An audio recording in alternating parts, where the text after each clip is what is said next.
那我们今天要去的地方呢，就是这个丰盛港啊。一说到丰盛港，你们会联想起什么东西呢？当然是潜水天堂的刁曼岛。要前往刁曼岛呢，你就要从丰盛港的码头出发。跟你们说哈，这个 roundabout 哦，是整个mer星这边的一个主干线来的。你要去哪里哈，都要通过这个 roundabout 的。不过有人说了，要真正的了解一个地方哈，你一定要有所谓的当地的朋友啊。那制作组呢就替我们安排了这对姐弟画家呢，或许啊通过他们呢，我们会对这个地方呢有更深一层的了解。Hello， 是你们吗 Hello， 介绍一下，我叫尤金。友君你好，我是梁子。讲嘞，跟我们讲丰盛港嘞，因为我们对丰盛港其实的认识也不是很多。以前丰盛港这里是出产很多干蜜，之后就很多抓鱼。可是现在这里的渔船也慢慢越来越少了，全部都很多渔区新楼啊 end 到，因为这边的港口每一年越来越浅，所以他们没有办法进港。刚才那一条街，我发现到都是画的是海洋嘛，那这条街看起来都是画大自然啊、森林啊。当时候我们去跟 Mersing 的市政局接洽的时候，拿出了一本书，那边是写着 Endau Rumpin 国家公园，就是马来西亚的国家公园之一，就刚好是属于 Mersing 县，所以我们就画那本书里面所有的动物。所以是希望就是游客来的时候知道 Mersing 除了有海边，也有国家公园。对，其实这一个壁画街是我们的开始，之后我们有画了50多幅在丰盛港，只是说最开心、引以为荣的，其实是在我们这边对面海那边有一幅是拿到 Malaysia Book Record 最大幅的海底世界壁画。哇，有没有兴趣去看看？刚好我需要有人帮我修复一些壁画。哦，刚才我们不是说到了吗？对，修复艺术师傅在这里。 OK 了，在这里。那让你跟我姐姐去修复壁画，我带他们两个去忙一下。 OK， 爽快，果断，走。去吃可以吗？去吃可以吗？重点是我们有说话权的，我们有选择的吗？哇，友俊，你到底要带我们去哪里？我们上了刀山，难道又要下火海呀？我带你们走这条路很出名的啊！你看啊，他写住亚兰多达，你说亚兰多达没有人知道啊，你说裸地山，个人就知道是这条路了。裸地山，罗蒂不是面包吗？为什么叫裸地山？因为前面有一间面包店。哇，他们拆屋子啊？没有啦，这里的烤面包很特别，他们都是用柴烧工艺。其实我一走进来就闻到满满这个面包的香气。老板的面包远近驰名啊，不是Mersing卖罢了，他卖到去新楼、荣滨都有。那老板，你在这里呢，营业多久了？这里有60年啦，如果从我公公开始，有超过80年。3代的传承。满满的馅料哎。还有加上他们是用木材烧出来的，对吗？吃起来呢味道十足。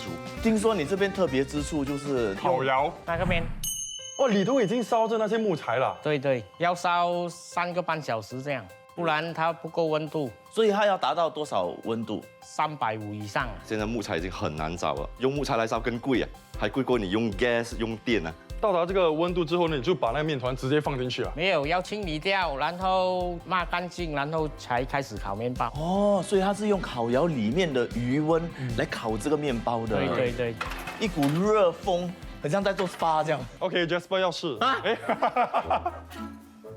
这个哇，很重。我为什么老板做到好像很容易这样？来，很热，很热。剩下的我帮你清。他在讲我没有用吗？剩下的我帮你清。来，意识浅浅啦啊。太慢，等下那个温度降了不能烤。 OK， 师傅嫌我慢。其实里头这个烤窑有多大10尺乘10尺那里头可以放多少个面包，150粒这样要烤多久这样子，20分钟，所以每一天的量其实不多了。所以已经算是淘汰了。那好奇，因为你第一个面包你放进去，它应该是烤最久的了。对，那你不会怕它会被烧焦吗？相差不了多远。我真的觉得很辛苦，所以现在的科技真的是取代了很多劳力，可是还是传统的方式比较有味道。即使我们戴着手套，我跟你讲，我们里头那个手还是很热的。你看已经红了。你看 ASMR， 哇，脆哦！哇，很松软的里面，你看，就像棉花糖一样，而且真的是满满的这个木材的香气在里头哎。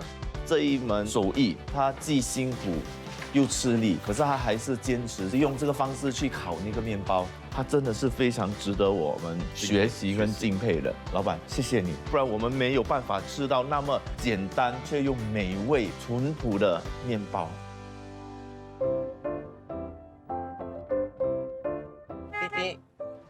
哇！所以这个就是你所说的 The Official Attempt the Malaysia Book of Records。所以现在每当你在看到的时候，还是不是都有那份自豪感呢？有啦，只是感觉有一点不可思议，为什么我们可以完成？花了多长的时间来完成？我们花了78天。我们这个壁画的总面积呢是4796平方尺。这边我们都是还原丰盛港看出去外面的所有的岛的排列。这堵墙呢是有818种海洋生物。这边我们有画2条那个濒临绝种的豹纹鲨。今天有2个部分我们要修复，一个就是那里，还有一个就是要爬高高。OK。 Dua orang。哎呦，我不是很想进来这个东西嘞。来，这个是第1层呢。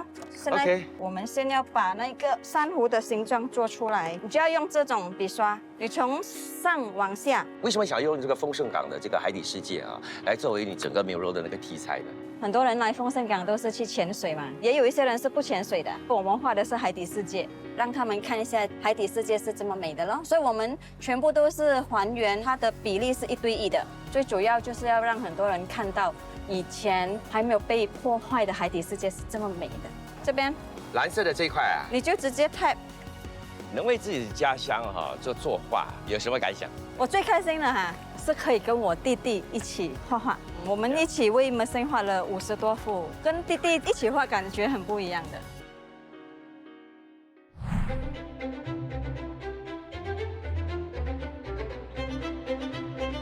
这里，好像非常有历史哦。哇，时光倒流嘞！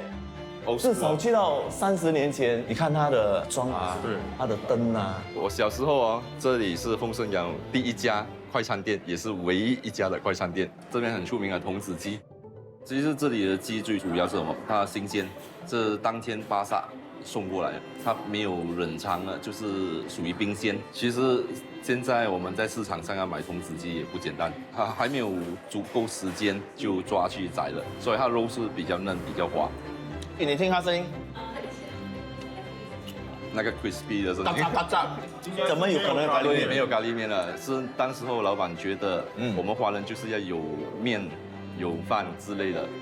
你们试看它的椰浆蛮浓郁，哎呦，它第1口下去有一点虾米味，然后第2口它进入了你的喉咙后，它的辣味才出来。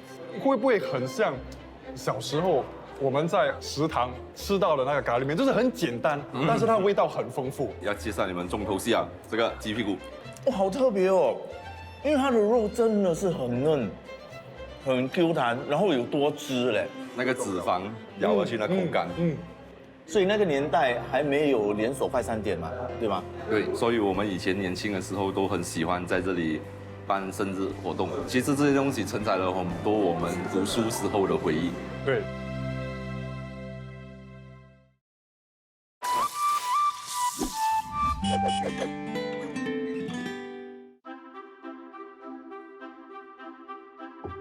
我每次会来这间哈果壁的，它的特点是什么啊？它已经是第3代了，1972年就 start 了。我喜欢这个地方的感觉，让我们就马上回到了就是60年代、70年代的。这个其实是我的回忆了。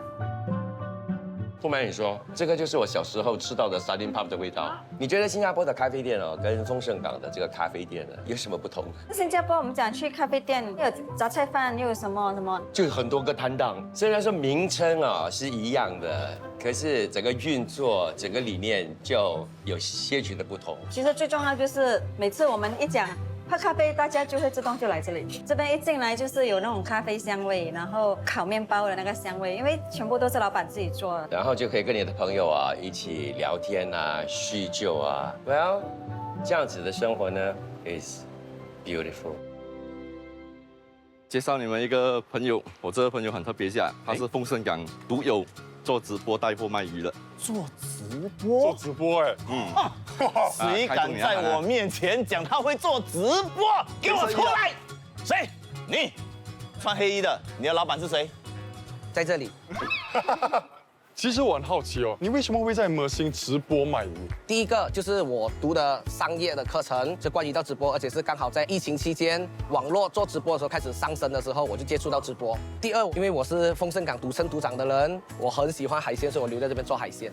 因为白哥说呢，他会带我们去跳岛，所以我觉得我有这个责任帮忙他把这些鱼卖掉。第一只，19块带走19块带走，红脚大明虾，红脚大明虾上车，上车。我是新加坡、马来西亚的直播小王子，你们一定很好奇为什么我一直重复直播主讲的话，对不对？因为呢，这个叫做煽动消费者的心情，让他们感觉到刺激，他们才会买，懂不懂？懂不懂？懂。来，收 out 出去了，来各位，谢谢大家。谢谢大家。 No more fish。我很饿，很饿。来吃饭，吃饭，吃饭。陆根大哥已经回来了，我们快进去。 只是几个小时不见哦，真的是如隔三秋哦。怎么样，开心吗？好玩，好玩，好玩，今天真好玩。这一间餐厅是历史蛮悠久的，算是丰盛港的老店之一。来，咸蛋说东，谢谢，他是老板呢。来，椅子来坐，椅子来坐。刚才我就一直在看那张照片，那个就是你爸爸。啊对所以你算是第3代。对，所以我外公是从1970就开始做这几样菜了。这个是干烧大卷、干烧青末、咸菜咖喱粉炒鱼、四椒带子。我觉得很特别嘞，因为平时我们吃到的咸蛋黄炒熟冬，它都是咸蛋黄在熟冬的外层，是，然后有那个非常浓郁的那个奶油啊，的，对不对？然后还有那个咖喱叶。这个是完全是咸蛋黄是在熟冬里面，是我们是买整粒咸蛋，然后取它的咸蛋黄出来。它有3个层次，第一口你吃下去脆，然后你再吃到那个熟冬的时候，它是 Q 弹的。然后当你咬上那个咸蛋黄的时候，它整个散开在你的嘴巴里面，你只哇天哪，太好吃了吧！干烧青木，所以是so冬还是鱿鱼？这个是鱿鱼，它就比烧冬来的比较厚，是，所以想必它的咬劲儿、它的口感应该是。这个是吃它的咸香味，我们去巴萨选的，我们就特地选比较大只的、厚身的。这样吃到来会比较有口感，然后就好吃。最重要是要够新鲜，对，才有吃到的鲜味。OK， 另外一道菜我觉得很特别的就是这道咸菜加咖喱粉加鱼。对，咸菜跟咖喱粉是意想怎么不到的掺在一件事。一起呢？我真的觉得很奇怪的组合。我外公以前是比较喜欢创新的，有什么他就配什么，刚好就配到这一道菜出来，然后客人吃了，我也觉得可以，就有这道菜了。吃下去的时候，第一个味道就是咖喱的味道，然后慢慢的呢，你就感觉到它那个咸的味道就开始散发出来。所以这些料理都是当年你阿公创新的吧？是。不过当你接手的时候这些已经成为古早味了。那你有没有想过自己要设计一些新的菜肴？我是想把这些菜炒得更好，上了轨道，然后我再发明新的菜色。所以当食客饕客吃到的时候，他可以感受到你满满的诚意，然后就可以客似云来，然后就高朋满座。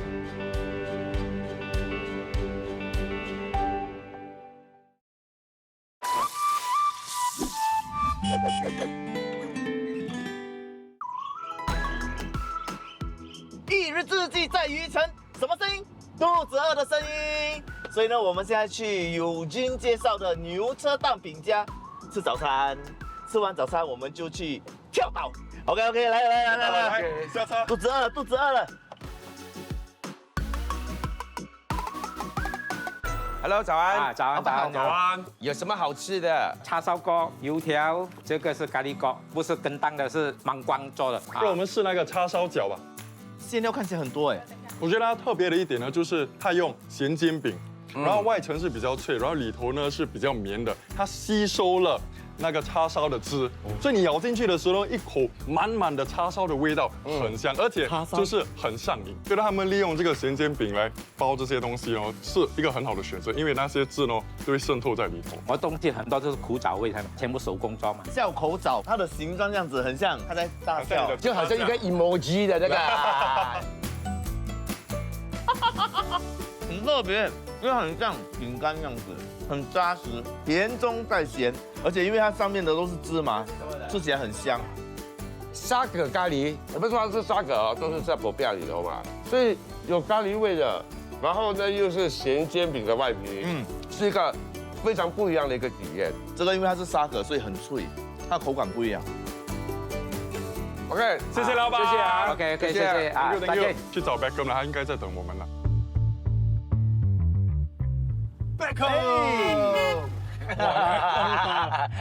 Hello Beckham。 Hello。如果可以的话，我们尽量不要查sunblock，因为我们要保护这边的 coral。我们出海虽然是玩得开心，可是最重要也是要为海洋尽一份力啦。 这是我们出海的海域呢，是南中国海。船长有说到，因为这个时候呢，那个风比较大，还有我们遇到涨潮，所以呢，那个浪就比较汹涌，让我觉得呢，有一种乘风破浪的感觉。我们现在已经到了普劳哈里猫，就是我们今天第一个 spot。英文的话叫 Tiger Island 嘛，华语叫老虎岛。所以这个是那个老虎头啊。你一看还看得出哦，这个老虎岛哦，它的结构啊，全部是靠近好像类似像陡峭山壁。 这种全部是给浪哦冲击很多年而冲刷出来的。我们可以 snorkeling 游进去这个山洞，它里面好像有一个天窗。哦！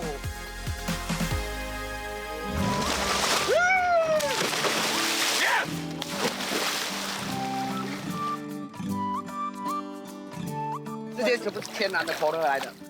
我们这边很多那个 breadstick shark， 就是黑鳍鲨，只要你不主动去动它们，它们是没有攻击性的。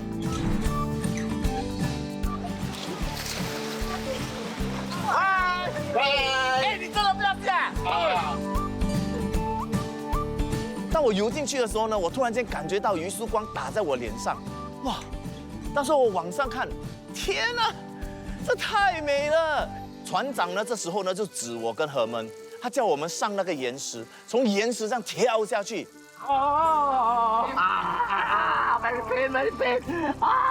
真的好痛啊！因为那岩石其实它的地的石头都是尖尖的，就犹如你在采榴莲壳这样子爬上去。这样真的很漂亮，真的很漂亮。OK， 何曼，You jump, I jump. 1, 2, 3，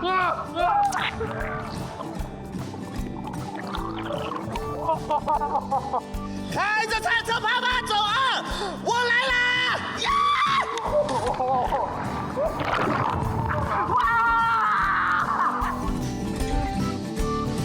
哎，弟弟，我们去那个鸟岛。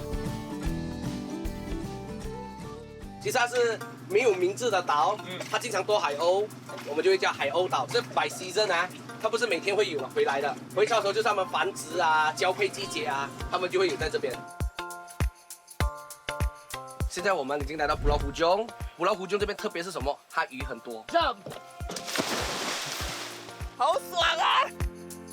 当我在浮潜的时候，那些小鱼都会围绕着我，让我感觉呢，我是它们的一部分，真的感觉到非常舒服，非常轻松。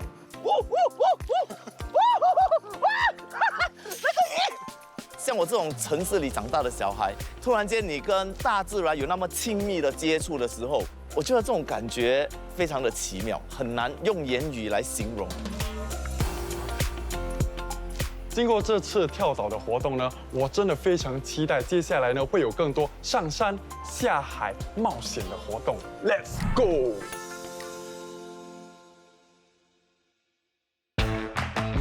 那现在我们要去的地方呢是 Beckham 推荐的哦，他说是秘境，从市中心去到那里只需要30分钟。那些牛哦就悠哉闲哉的这样子哦，随意的过马路。哦，it's a campsite。哦，哇，我最后一次露营是当兵嘞。不错啊，这是你第2次咯。好，我们今天要住在这里啊？应该是了，不然去哪里？我要回家。不要跟我讲要搭帐篷。哇，你那么厉害，这样也猜得到我们要搭帐篷。我喜欢露营吗？你讲嘞？啊！我喜欢大自然，可是大自然不喜欢我。这样，这样这个门你不要拉那个，你会是婚纱哈，弄起来 ，flip 的哦，这个 flip 的哦。OK， 拉过去，啊！我很乱，你们要我做什么？然后你拉那个。我真的对搭帐篷这一回事完全零概念，所以呢，我只要不要越帮越忙，我就已经谢天谢地了。OK， 哎呦，我在等你哈，你还来，你 Jasper 呢？他虽然不懂，可是我们跟他说什么呢？他也不会问多，他就照着做，是一个加分点。耶！我们好厉害哦。OK， 你们好厉害哦。在新加坡啊，人家去野餐啊，还是去露营的时候呢，其中一个少不了的当然就是咖喱鸡嘛。那干脆我就把新加坡的一个野餐文化也带来东海岸。其实我们现在在走的呢，是在海底，好吗？因为它现在是退潮，所以它一涨潮的时候呢，我们是不可能走这条路的，没有办法去到布劳马哇。快点，等一下涨潮，我们不用回来了，快点走！你走这样慢，我到底要去哪里？我们要去的地方在哪里而已？那个凹进去的部分就在那里。Let's go。这样远。来，我跟你介绍一下布劳马哇。那布劳马哇呢是马来半岛最早被发现到的内陆地区之一，它是一座陆连岛。这座岛屿呢曾经是在海底下的，可是因为地壳运动，慢慢的露出水面，所以现在呢我们都能看得到一些石化的珊瑚。希望我们在涨潮之前可以回来。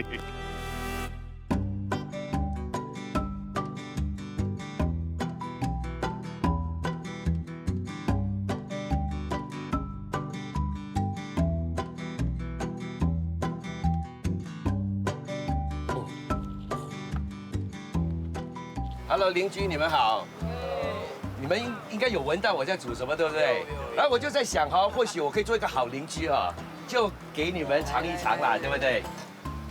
它不是辣的，它不辣，好吃。其实我们是一个叫 Gorita Campus Club 的一个团体，我们这里就会时不时举办一些露营活动啊，就是大家可以来参与。他是这里的老板，他是这里的老板。所以为什么当初你会想到开这样的一个地方呢？因为本身也喜欢露营，想着一边玩一边工作，就开这个 campsite。哇，这里应该是最后几步啦。我跟你讲，你最好让我哇这样啊！我们是一起的，来来来，这样下来，重点是等一下，滚下来啦！这一刻你要证明你有多勇敢。你是谁？我是谁？哇！一开始是很辛苦了，可是到这里的时候，我觉得蛮值得的哎。所以你是说这个地方本来就在海底的？对，大自然真的是很奇妙。来，有些人说Mersing呢是一个中转站，来这里有可能几个小时就匆匆的离开了，何不在这里多待一会儿，然后仔细的看看，这里的的确确有很漂亮的景色。面包配咖喱是绝配，绝配来的，就很像豆浆配油条。是 ，actually 啊，之前你认识 Jasper 是吗？我有遇过他。等一下，我们有聊过。让我想想，朋友的家。对，那时候你在写《男儿王2》的剧本。真的？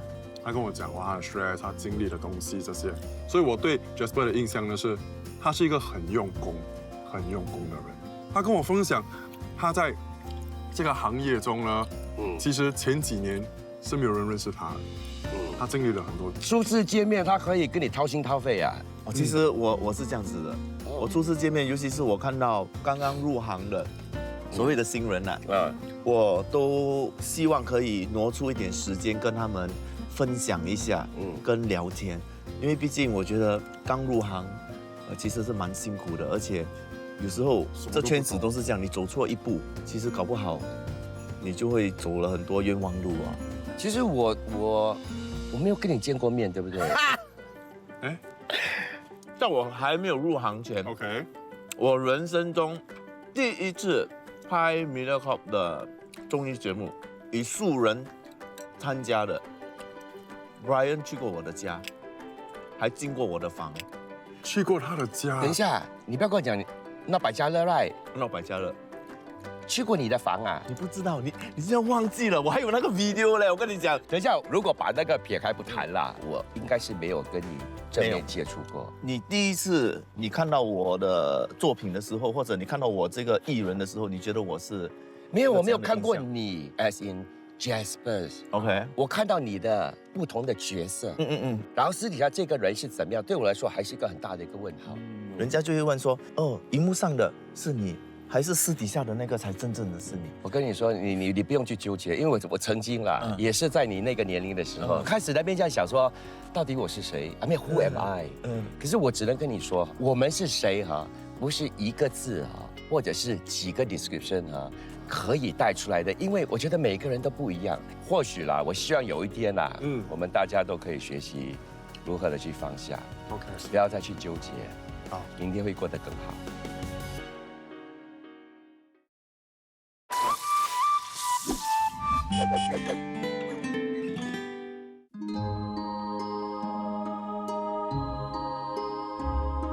我一大清早，对不对？我就起来了，然后我去那个海边那边看日出嘞，很漂亮，很漂亮。Good morning，Good morning， 睡得好吗？睡得非常好。你在做什么？做早餐啊？呀啦 ，Good。所以你不会想到要来帮忙了？我觉得你没有需要我帮忙吧？说的也是，菜鸟跟你讲话啊，我看完那个鸡蛋不是半生熟了。OK， 那我就不要打扰你了。我觉得露营呢，最大的好处就是能够静下心来，四处走走，四处探秘，说不定呢会发现到一些很有趣的景色。Breakfast is ready。OK， 我们接下来呢要去的地方是新楼。那新楼呢，它是位于柔佛州还有彭亨州的边界，它是西马东海岸最大的渔港之一。那它不仅呢是拥有最大的灯光围网船队，那至今呢它还保留着传统的鱼笼制作工艺，叫做 Boo Fishing。照你这样子说的话，我们应该会有2个活动。Apa khabar? Baik. What is Boo Fishing? Boo Fishing ini? Bukan. Like what? 哦 ，OK， 我大概明白他想要说什么，就是有可能是一个箱子。OK，go，I follow you。OK，耶，拜拜。哦，that one。哦 ，OK， 所以 Boo Fishing 不是我想象中的钓鱼这种方式，应该就是这些啦。Apa khabar? Ini Boo Fishing. Yeah. So. Okay, wait. Wait. Abang. Together. Okay. Ini bubu. 哦，所以这个是叫做 bubu. Macam mana nak tarik ikan masuk jala? Tu fish kecil. Dia makan ini. 哦，所以那些 dia makan itu lumut. Itu kotor-kotor punya. Jadi OK， besar punya fish besar makan sama dia。哦，原来他们是用自然方式去捕鱼的，他们就会把这个笼子呢放进海底，那这些藤呢就会生长一些苔藓，这些苔藓就会吸引那些小鱼过来去吃它。小鱼进去之后呢，大鱼就会进来吃这些小鱼，然后之后呢，它们就会吃这些大鱼。Correct？ OK， boleh。然后他就现在在示范给你看，这个水壶呢就是那条鱼，然后他把鱼呢就推到这里，这里就有一扇门。打开之后呢，就能把鱼全部取出来了。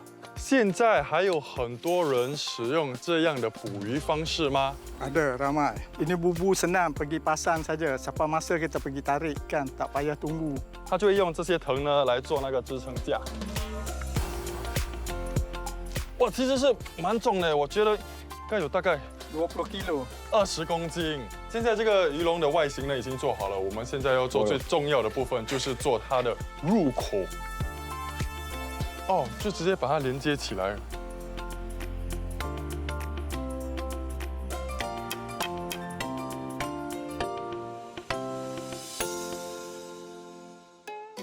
哎，我们这样走错路了哎，来到工厂。我们就是要来工厂啊。Anyway， 我们来这里哈，就是要找这边的负责人呐，他叫做 Bob。Bob。哦，对对对，喊得这样大声，你喊了2次都没有用。我喊一声他就来了。你好，就是你好。好，我带你们去看我们的码头的运作哈。OK， 这2个是我们的经理哈。哦 ，Hello， 你好。Hello， 船长好，船长 Captain。Hello Captain。代工，สบายดี。第一，这个是他们的这个卫星导航，所以他们是跟着这个线出海的。这个是探鱼器，它的底下有一个眼睛，可以看方圆大概2公里水里面的这些鱼到底鱼群多不多。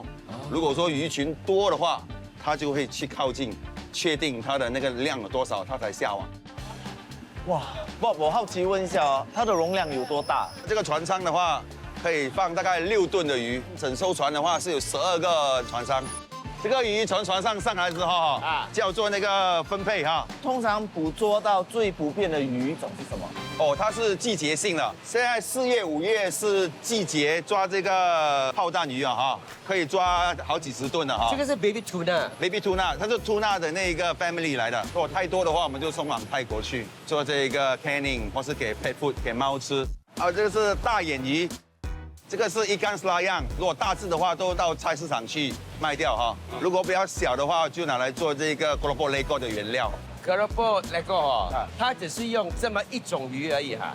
主要是有2种，这个是其中一种。他们喜欢用这一种，因为它价钱没这么贵，然后肉质也比较带甜一点，他们比较喜欢。所以经过了一番的就是去骨，它是有机器的 deboner， 就是搅碎之后变成的这个鱼浆。鱼浆对。那如果那些小条的鱼或者看起来不起眼的鱼，卖不到什么钱的那种，我们就拿去做鱼粉，高蛋白的鱼粉。哦，然后就是给喂给鱼吃。对，我们的整个企业的话都提倡这个 sustainable fishing， 这些鱼抓上来的话都全部给它用上。哇，我真的觉得今天很幸福，因为我们能够吃到海鲜，真的是鲜啊！这些都是我老婆做的哈，这是拉沙是用一竿子拉样来做的哈，它的鱼肉很有味道，上面的那些 lemongrass， 然后那个鱼因为是新鲜的关系啊，所以呢它有那个鱼鲜，而不是鱼腥的那个味道。太好吃了，太好吃了！这是那个Tuna来的，它外面是裹上了一些香料，对不对？阿三味，因为它的酱非常的浓厚，然后它会慢慢的渗透进去那个肉里面，你咬进去的时候真的是很鲜甜。这是 Lego， 这是 Keropok Segera， 都是用一竿子拉样来做的。它的味道呢，就是好像我们习惯的那种虾饼还是鱼饼，就是脆薄薄的。不过口感呢，就完全不一样。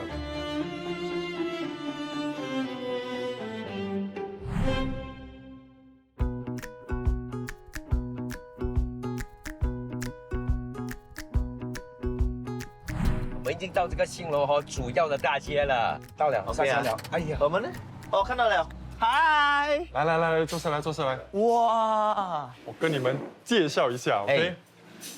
海鲜肉骨茶啊 ，OK， 酸辣魔鬼鱼，丝瓜炒虾。为什么你会点这些菜？这里的特点呢，它是无菜单的，所以老板有什么呢，他就直接拿来煮。这样不就是 omakase 了 ？Surprise omakase。那老板说呢，今天买到了黑鲳鱼，虽然是放在里头了。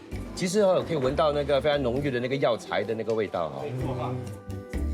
老板，老板手太给力了，来，你好，你好。来，为什么你的餐馆没有菜单的？你们来这个餐馆，你们就是当做来家里吃个饭，这样简单罢了。那我是觉得，因为老板他有多年的经验，所以他对鱼啊、对海鲜啊的认知都很多，所以你给他什么样的海鲜呢，他就可以跟你讲最好的方式是怎样呈现它。让我猜一下哈，您是潮州人？厉害。其实我喝你的这个肉骨茶啊，虽然说有那个药材的那个味道，不过它不会说重到掩盖了那个海鲜的那个鲜。就是潮州人煮东西比较注重新鲜度，就是原味。好，谢谢你哦，老板哦，谢谢。来，我们还有另外一道魔鬼鱼。那其实，在新加坡呢，吃魔鬼鱼大多数都是烤三巴魔鬼鱼的，所以就有一点不一样。的确不一样，很厚，吃起来那个肉不会干，还蛮顺滑的。我爱。麻辣丝瓜其实很好吃哦，它外层是有点脆的，然后里头就软软绵绵的，吃下去的时候，因为它吸收了那些汁，就有点鲜甜，带着那个蛋香味。它完全体现这种潮州人呢对食物的一种了解，一种呈现方式。丝瓜本身的那个独特的味道，虾肉的鲜甜，然后呢那个汤汁，然后有那些蛋花，清淡不过很有味道。吃着哈，我突然间哈被我们的老板哈影响到了。既然我们在这个海鲜镇嘛，对不对？一定要做一道有关海鲜的，然后他又是潮州人，然后也要有一种家庭凝聚力的那种精神，对不对？所以我的想法哈，美食交流会，我们就做一个潮州鱼头炉。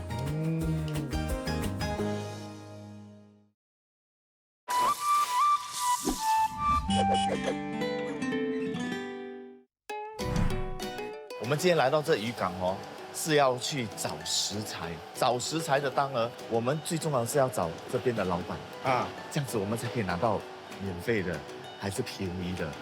也对。要怎么找？老板在哪里？老板去吃早餐。哦，那你是？我是他女儿。哦 ，OK， 找对人了。通常他们是以什么方式来捕鱼的？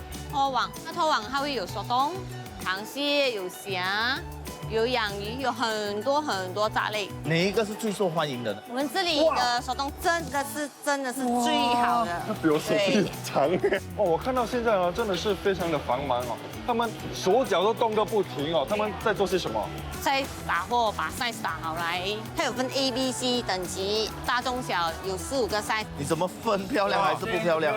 白花花就漂亮啊！它不是不漂亮，它的等级会比较低一点点啊。它一样新鲜的。吃起来的口感呢？一样的。哦，来了。哦，这些就是比较长的。是，你看，对吗？它的 size 就不一样了嘛。所以我们应该选这种啦。这个大一个 size， 分类差不多需要多长的时间？1个小时左右。1个小时后就可以把货送出去了。对。Hello， 爸爸呀，我是陆江啊。我问你哈，你那边哈会不会有白鲳？没有啦，好多。石斑有没有啊？你给我2条。等一下你1个小时后可以吗 ？OK 了 ，Thank you 啊。OK， 拜。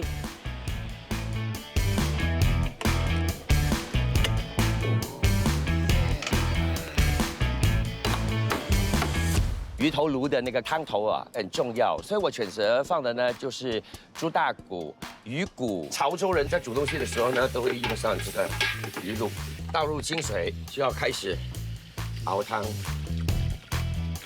要给它多一点甜度，就放黄豆。那这个鱼头炉呢，其中一个很重要的元素呢，就是芋头。喂 ，Brian， 你的鱼到了。Bob， 谢谢你了，谢谢你，麻烦你了。所以没有鱼骨哈？没有，就有鱼，2条新鲜的鱼，石斑鱼。OK， 谢谢你吧。安琪呀，我白呀呀！虽然呢这边有一个渔港哦，可是这里没有卖，单只是煲汤的鱼骨。希望弟弟呢，他可以把一些沙冬啊、虾还是什么给带回来。你背光你这样子看的时候呢，它是半透明的。所以这个的确是非常的新鲜。哇！你很有力哦！哇！这个真的很大。我人生活了38年，从来没有看到这样大条的鱼过。这是我们新加坡人很爱吃的魔鬼鱼啦。那这个，哇，真的很大只哦！哇，我也没有看过那么大条的石斑。老板娘，这是什么？这是乌沙菌，乌沙菌。这个是照明，这个没有鱼鳞的，这是切片，我就煮哦。他们那种批发的人来拿了去巴萨切片哦。这种啊，海里啊，它的鱼鳞特别幼的。马鲛就这个咯，马鲛就分2种了。怎么不一样法？你看这个是点点点的，这个是打横的，对，线条。我们现在是要去哪里？去会我爸爸。这位是我的爸爸。老板好。所以这整个鱼行都是你的？我的兄弟跟外孙联营的。那为什么会选择捕鱼这个行业？当时我小的时候在部落鸡蛋。因为家庭很贫穷，我们才移到这边来。到后来做到这样，已经是没有的余地了。而且下一代还可以啦，他们也更好啊。算是你第2代，对吧？那有没有想要把它传给第3代？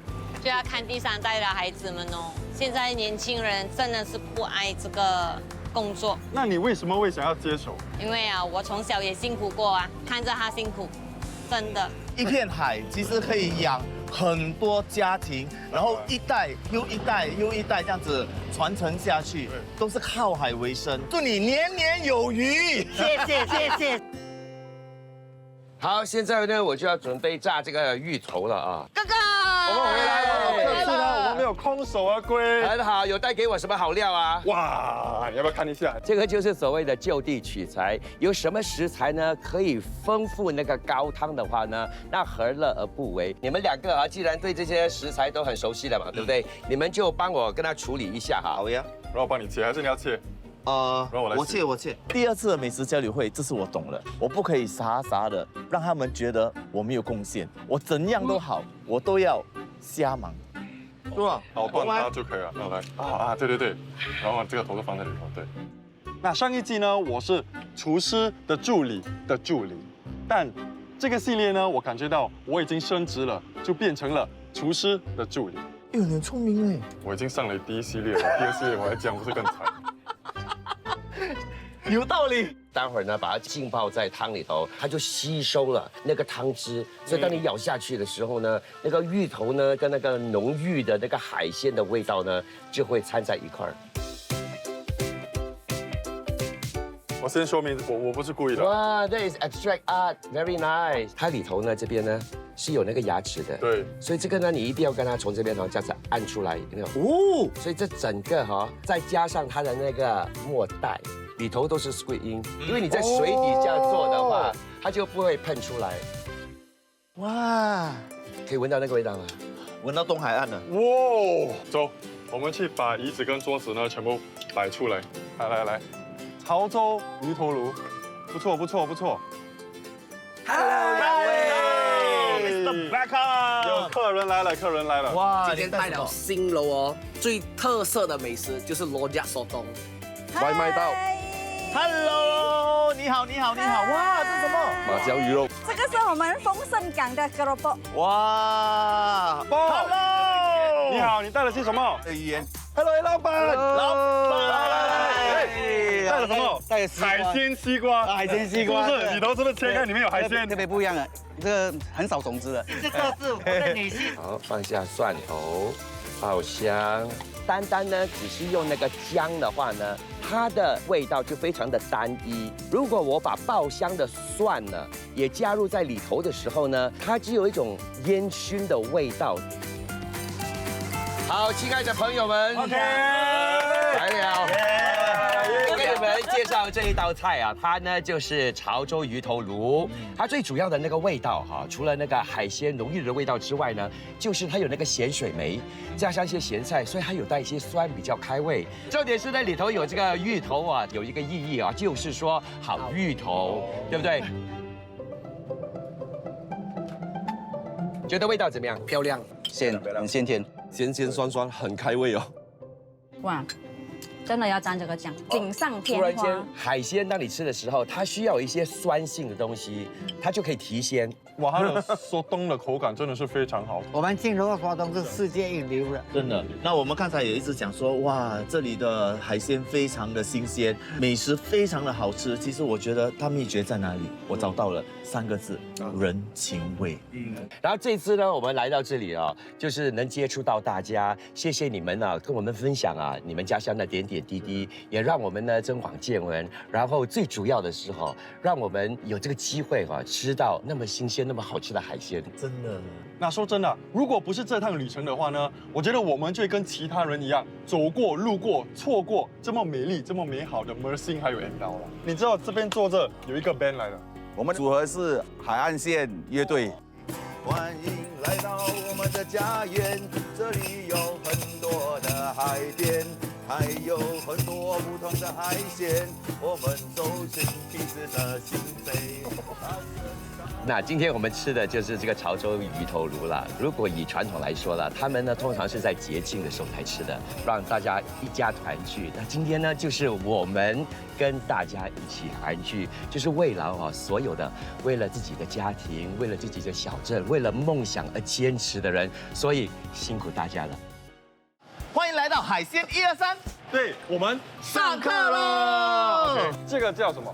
手工不好意思，看一下，它才是真正的手动。这个八爪鱼，顾名思义就是有8只脚啦。这个叫什么？墨斗，你摸的时候，你按的时候都是很硬的啊，里头的骨怎么取出来？用刀啊。只要一切，它的骨跟它的肉就会自然的分开了。对对对，青木。它跟墨斗的差别就是它的壳是软的。谢谢。